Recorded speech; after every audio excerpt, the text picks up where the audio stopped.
Importance of pH in everyday life. अब इस pH का हमारे प्रतिदिन के जीवन में क्या स्टडी करने जा रहे हैं? Importance. First, pH in our digestive system. Our digestive system में पीएच का value, our stomach produces hydrochloric acid. हमारा जो स्टोमक है वो प्रोड्यूस करता है हाइड्रोक्लोरिक एसिड जिसका पीएच होता है अबाउट 1.4 और pH about 1.4।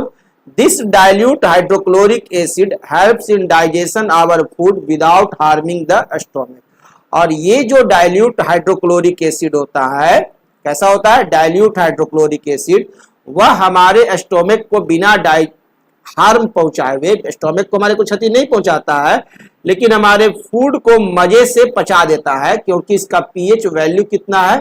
1.4। The excess acid in the stomach causes indigestion which produces pain and irritation।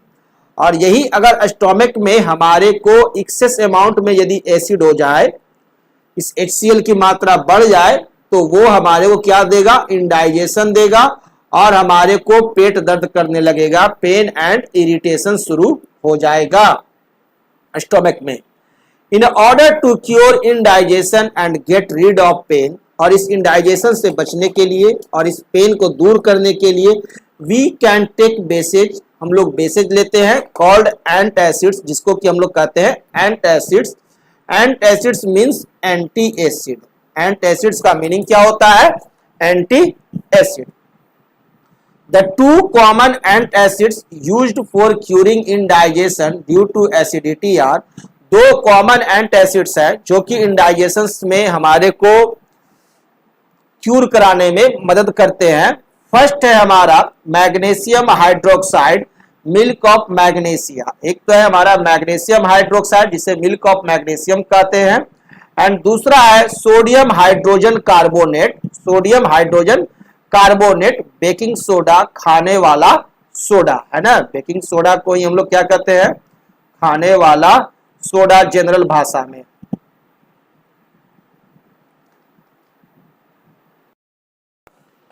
Second, pH changes as the cause of tooth decay. और पीएच चेंज ही हमारे को दंत क्षय का कारण है। टूथ डिके, किसी का दांत में प्रॉब्लम है, टूथ में प्रॉब्लम है, तो उसका कारण क्या है? पीएच। अब पीएच के बारे में आपको जानकारी रहे तो आपका टूथ डिके होने से बच सकता है। When we eat food containing sugar, then the bacteria present in our mouth break down the sugar to form acids, such as lactic acid। जब भी हम शुगर खाते हैं, चीनी खाते हैं, तो हमारे मुंह में जो बैक्टीरिया मौजूद होता है, ध्यान दीजिए, हमारे मुंह में क्या रहता है मौजूद? Bacteria in our mouth. वो क्या करता है कि शुगर को ब्रेक कर देता है एसिड्स में, such as lactic acid, acids that is lactic acid में, and this acid is formed in the mouth after a sugary food has been eaten. और जब भी हम लोग कोई सुगरी फूड खाते हैं तो हमारे को क्या होता है? वहां एसिड बनता है, और this acid lowers the pH in the mouth. और यह एसिड्स हमारे माउथ का पीएच वैल्यू को घटा देता है, यानी मेकिंग इट एसिडिक, एसिडिक बना देता है। And tooth decay starts when the pH of acid formed in the mouth falls below 5.5। और जैसे ही हमारे माउथ का पीएच का जो वैल्यू है वो 5.5 से नीचे जाने लगता है, तो हमारे को दंत क्षय होना शुरू होता है, टूथ डिके होना शुरू होता है, दांतों में टूट फूट होने लगते हैं, खराब होना शुरू हो जाते हैं।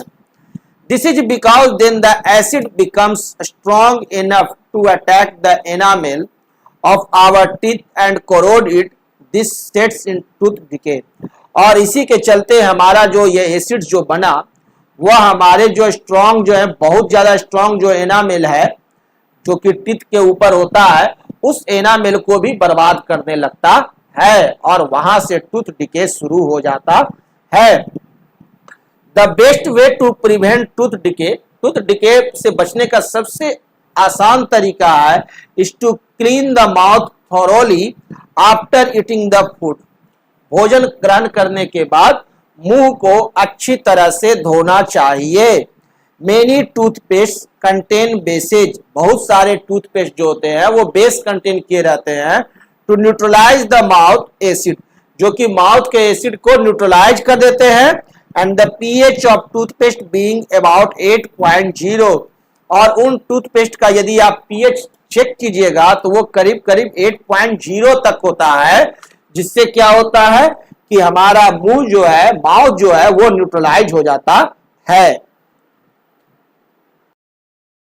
Third, plants and animals are sensitive to pH changes. Plants और एनिमल्स भी जो है वो पीएच चेंजेस के प्रति सेंसिटिव होते हैं। First, soil pH and plant growth. अब देखिए, सॉइल का अगर पीएच का वैल्यू आपको सही तरीके से मालूम हो तो आपकी फसल भी अच्छी उपजेगी और आपका खाद में जो पैसा लग रहा है, फर्टिलाइजर में जो पैसा लग रहा है, वो भी बचेगा। Most of the plants grow best when the pH of the soil is close to 7। अधिकांश प्लांट्स तभी अच्छे तरह से ग्रो करते हैं जब यदि उसका पीएच का वैल्यू 7 के इक्वल हो। If the soil is too acidic or too basic, too alkaline, the plants grow badly or don't grow at all. यदि हमारा सॉइल, मिट्टी जो है वो यदि एसिडिक को बहुत ज्यादा या बेसिक को बहुत ज्यादा, ठीक है, तो वैसी स्थिति में प्लांट्स हमारा अच्छा ग्रो नहीं करेगा, don't grow at all. The soil में बी एसिडिक और बेसिक नेचुरली। सॉइल जो होता है वो एसिडिक या बेसिक नेचुरली होता है। The soil pH is also affected by the use of chemical fertilizers in the fields। और जो हम लोग फील्ड्स में जो फर्टिलाइजर्स जो यूज करते हैं, अपने खेतों में जो केमिकल फर्टिलाइजर्स यूज करते हैं, उसी से सॉइल का पीएच का वैल्यू अफेक्टेड होता है और चेंज होता है। The pH of acidic soil can reach as low as 4। आपका एक एसिडिक सॉइल का पीएच जो है वो नीचे से नीचे 4 तक जा सकता है। And that of basic soil can go up to 8.3, और बेसिक सॉइल का जो पीएच वैल्यू है वो बढ़ते बढ़ते 8.3 तक जा सकता है। Chemicals can added to soil to adjust its pH, और केमिकल्स जो हम लोग इसमें ऐड करते हैं उसकी मदद से हम लोग उसके पीएच वैल्यू को एडजस्ट करते हैं and make it suitable for growing plants such as crops, और उसे सुटेबल बनाते हैं कि ताकि वहां क्रॉप्स अच्छी तरह से उपज हो।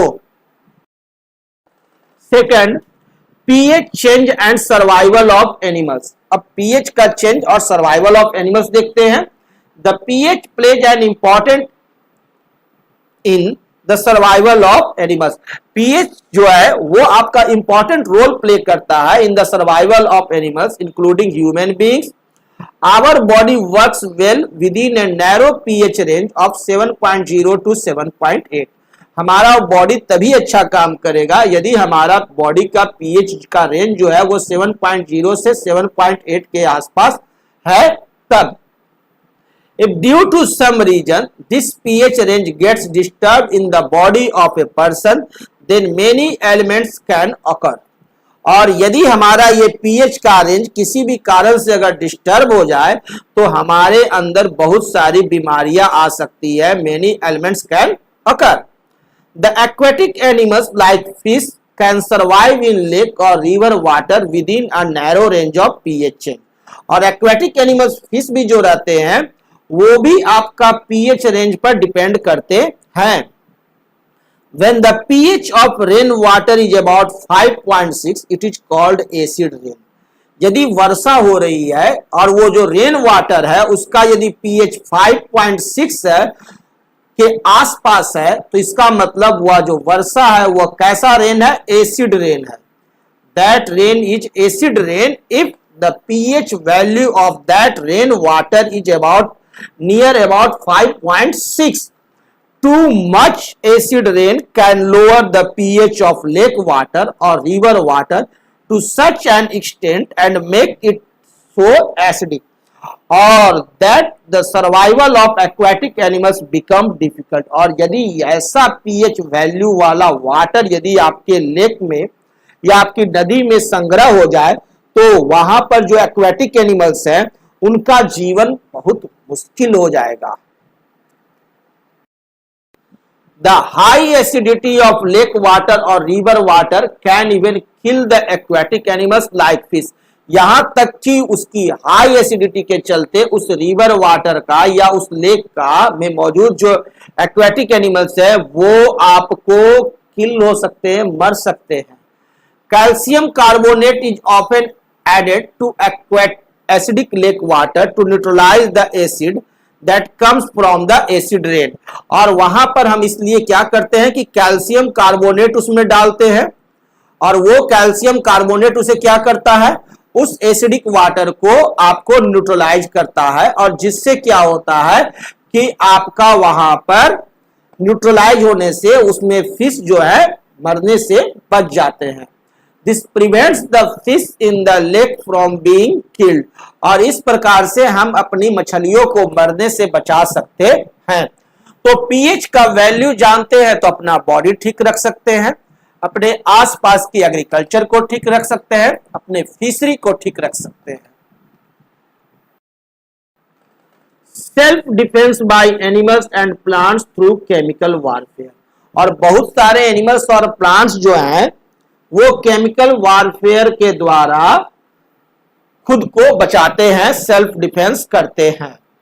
Many animals and plants protect themselves from their enemies by injecting painful and irritating acids and bases into their skins। बहुत सारे एनिमल्स और प्लांट्स जो हैं वो क्या करते हैं, अपने शरीर से पेनफुल दर्द पैदा करने वाले इरिटेटिंग एसिड्स या बेसेज को अपने एनिमी के स्किन में छोड़ देते हैं, डाल देते हैं ताकि वो उन्हें डिस्टर्ब ना करें और वो वहां से भाग जाए। For example when honey bee देखे हैं ना, मधुमक्खी स्टिंग्स अ पर्सन, वो आपको यदि किसी पर्सन को स्टिंग्स करती है, काटती है, it injects an acidic liquid into the skin. वो क्या करती है, एसिडिक लिक्विड हमारे स्किन में डाल देती है, which causes immense pain and irritation, जिसके चलते बहुत दर्द होता है और इरिटेशन होता है, वहां पर जलन होता है।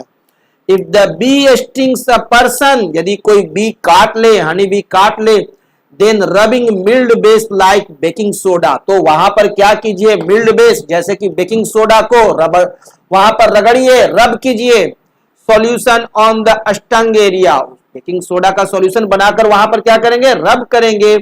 Of the skin gives relief, तो वो आपको वहां पर स्किन को रिलीफ पहुंचाएगा। This is because being a base, baking soda neutralizes the acidic liquid injected by bee sting and cancels its effects। और वो बी स्टिंग्स के जो काटे हुए जो इफेक्ट थे उसको वो न्यूट्रलाइज करके कैंसिल कर देगा। When wasp stings समझ रहे हैं, वो आपको होता है दूसरे तरह का, हनी भी नहीं होता है, ये आपको दूसरी तरह का एक होता है मक्खी जो कि काटता है ना, तो वो भी बहुत असर करता है, जो कि आपके घरों में रहते हैं। गांव में देखिएगा कि जहां तहां वो छोटे छोटे घर बना लेते हैं और उसमें रहते हैं और वो चलते रहते हैं, उसे कहते हैं वास्प स्टिंग्स। जब करेंगे, it injects an alkaline liquid into the skin, वो क्या करता है, अल्कलाइन लिक्विड डालता है। देखिए हनी भी डालता है एसिडिक, तो हम लोग डाल दिए बेकिंग सोडा। अब वास्प भी अगर काटेगा तो मत डाल दीजिएगा बेकिंग सोडा, नहीं तो और दर्द बढ़ जाएगा। जब वास्प काटे, स्टिंग्स करे, तो हमें so if a wasp stings a person then rubbing a mild acid like vinegar on the stung area of the skin gives relief. तो वैसे जगह पर हम लोग को विनेगर डालना चाहिए, है ना, और नहीं तो नींबू का रस डालना चाहिए जो कि एसिडिक होगा, तो उस बेस को न्यूट्रलाइज करेगा और हमारे को दर्द से बचाएगा। तो ये ध्यान देने का चीज है कि हनी बी जो है वो अपने स्टिंग्स के द्वारा कैसा उसका बेस रहता, उसका मीडियम रहता है स्टिंग्स का, हनी बी का मीडियम रहता है आपको एसिडिक, और वास्प स्टिंग्स का रहता है बेसिक।